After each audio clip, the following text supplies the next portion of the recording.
There have been lots of numerous flicks out there that have gone into the farthest reaches of outer space. Maybe not just in stuff like sci-fi epics or space operas or what have you, but also in some really cool, exciting stuff, like something from out of a popular best-selling book that's only been around for 5 years. I just experienced that in Project Hail Mary, now playing in theaters. But is this new sci-fi flick as good as the critics say? Or does this one need to be sent back to the coldest reaches of outer space permanently? Find out in this spoiler free review right now. Big D's Entertainment Rankings and Reviews.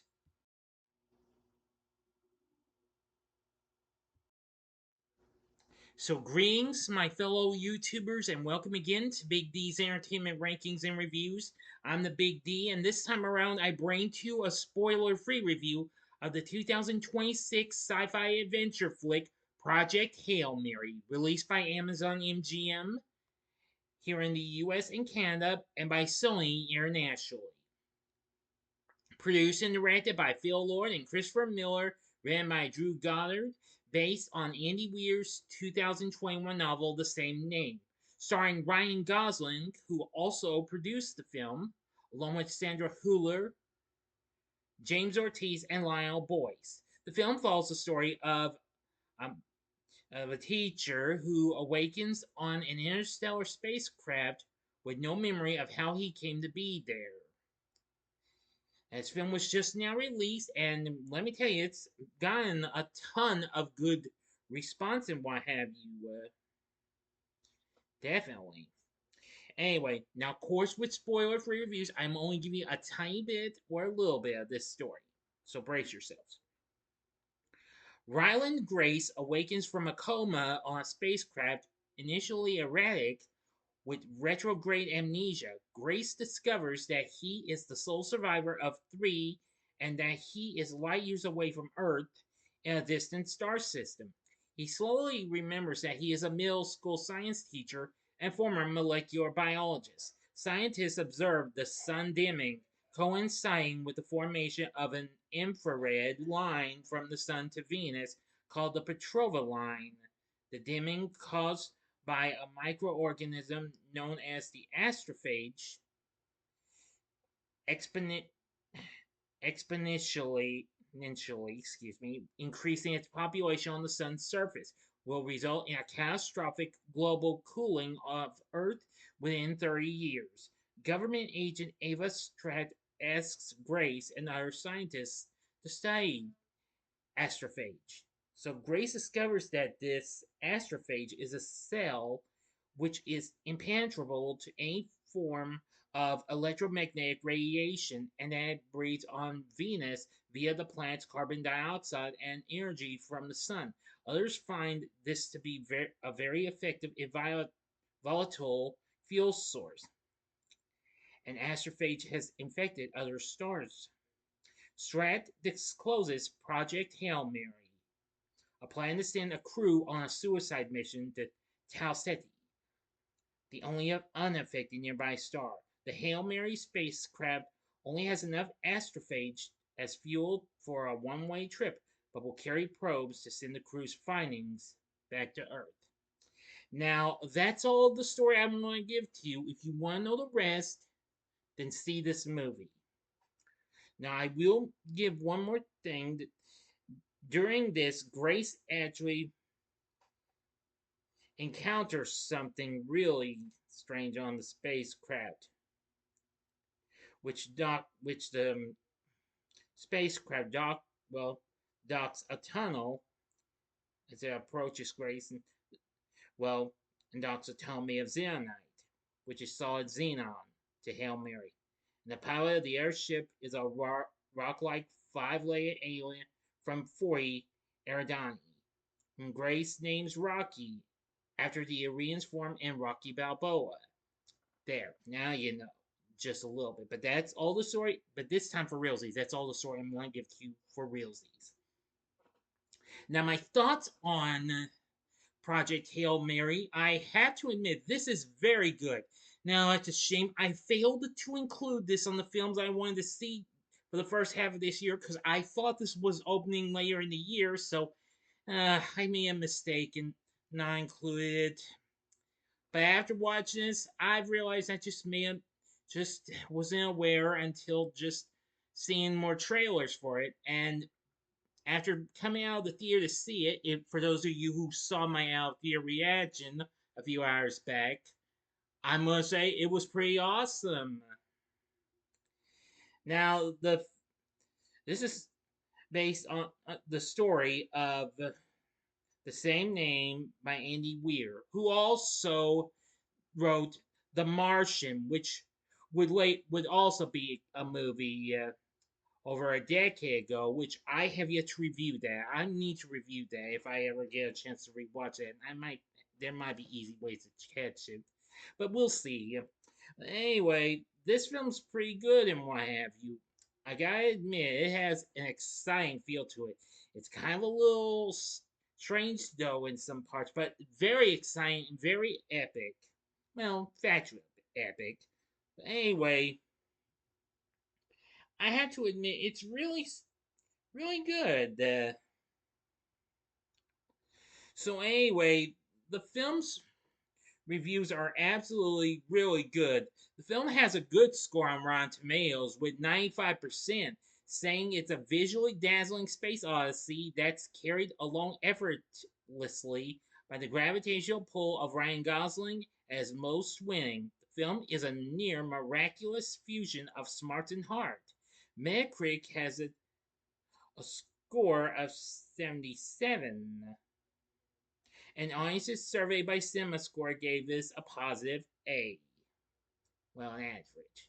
Early press reviews of the film were positive, as G. Allen Johnson of the San Francisco Chronicle deemed it a masterpiece of a family popcorn movie with eye-popping handcrafted production design and outstanding creature design and puppetry work. Robbie Collin of the Daily Telegraph concluded in his review, does it have many original ideas of its own? Perhaps not, but its greatest hits mixtape of other people's has been compiled with such flair, as well as a sound comprehension of why they worked so well the first time, that it's hard not to be swept up regardless. Barry Hertz of the Globe and Mail shared a similar opinion, writing, at almost every turn, the film attempts to convince you that it is groundbreaking, innovative filmmaking, but in actuality, the movie lands as a grand act of cinematic recycling, fusing together a familiar, comforting bits and pieces into something determined to please crowds and warm hearts. I couldn't agree more. It was absolutely really good. The critical acclaim went to lots of the things: the screenplay, the visuals, the soundtrack, and Ryan Gosling's performance. Now, so far, the film's already made $77 million worldwide on its $200 million budget. Well, in the net section, but the overall gross is 248 million. So I think with a little bit more good word of mouth, I think this film just might be able to pull it off and do very well for Amazon MGM because it's been some time since they last had something big and what have you. But I think this is definitely gonna put them back on the scene. Please stand by.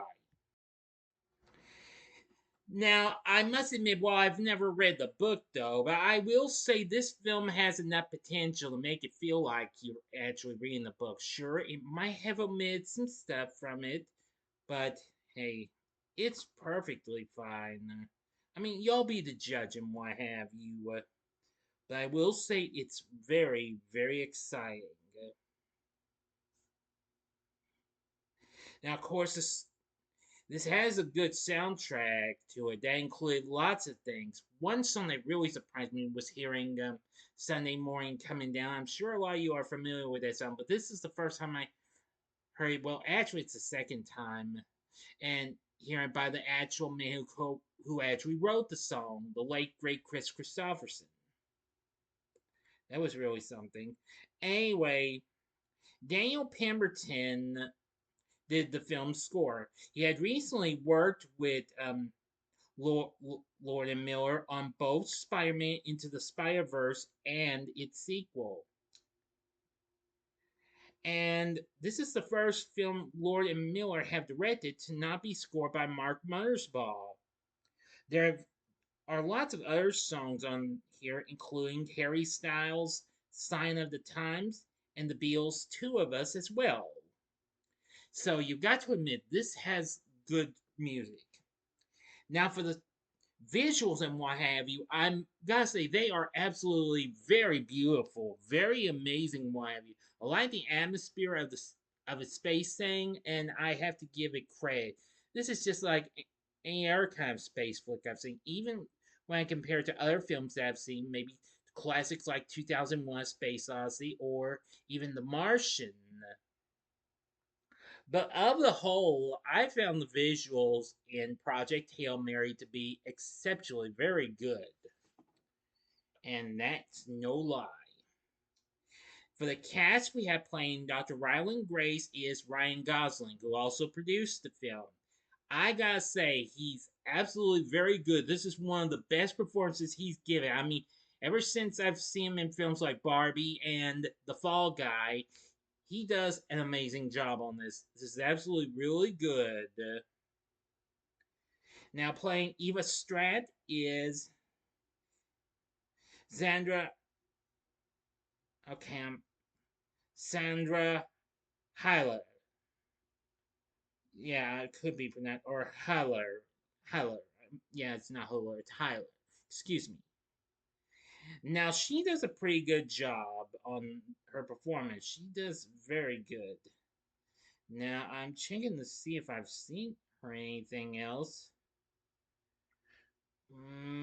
Nope. This is actually the first film I've seen her in. Now she's been in other films and what have you, but most of them have actually been stuff from Germany, which she's a German actress. But I must say she's very good. James Ortiz is the voice and lead puppeteer for Rocky. I've got to say, this was so incredible to have this character on here. This was unlike anything I've ever seen, and it was just wow. And and it was actually not just that. This was the lead of a team of five puppeteers who were dubbed the Rocky Tears. Now that's a very cool name for a group. You know what I'm saying? Yeah. But even so, I must say they're very good. Then we have playing the security guard, Officer Kyle. We have Lionel Boyce, aka L Boy, who most people would know him as a member of music collective Odd Future. And of course, he's recently been seen on the hit series The Bear. He also, this is the only the second film I've seen him in. The other was a special guest appearance in Jackass Forever a few years back. So you got to admit the cast is really good and what have you. So to be honest, I didn't find much of anything wrong with Project Hail Mary. It's just that I feel bad for not including on the list of the, or should I say, ranking of the films I want to see in the first half of the year. But now that I've seen it, I feel like I'm just happy to have seen it. This is an amazing sci-fi film. I mean, if you like films like The Martian or Interstellar, which that's another film I definitely need to look into. I've yet to even see that.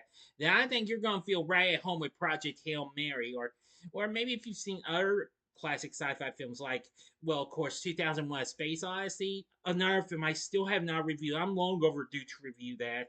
But anywho, I think Project Hail Mary is absolutely an amazing film. I didn't find much of anything wrong. The soundtrack was good, the visuals were good, the screenplay was good, and Ryan Gosling gave one hell of a performance. The rest of the cast was good too. So this is a film I definitely would recommend you go see. So go see this, and I think we got a big one for Amazon MGM. Oh, which reminds me, I was rather surprised to see the classic MGM logo that was used from I think from the 70s, 80s, and well, maybe 60s. Yeah, from the 60s. Yeah, I think it was used in the 60s. Yeah, I'm pretty sure it was. And going into the early 80s, featured on there. That was really something.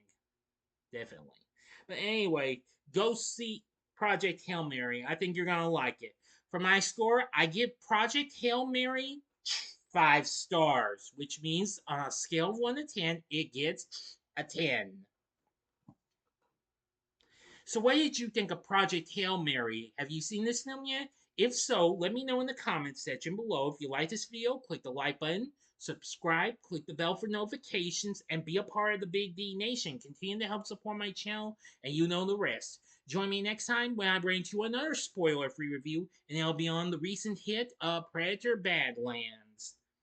So if you like this, check out my reviews for some of these other sci-fi films that I have talked about. In the upper left-hand corner, you can check out my review of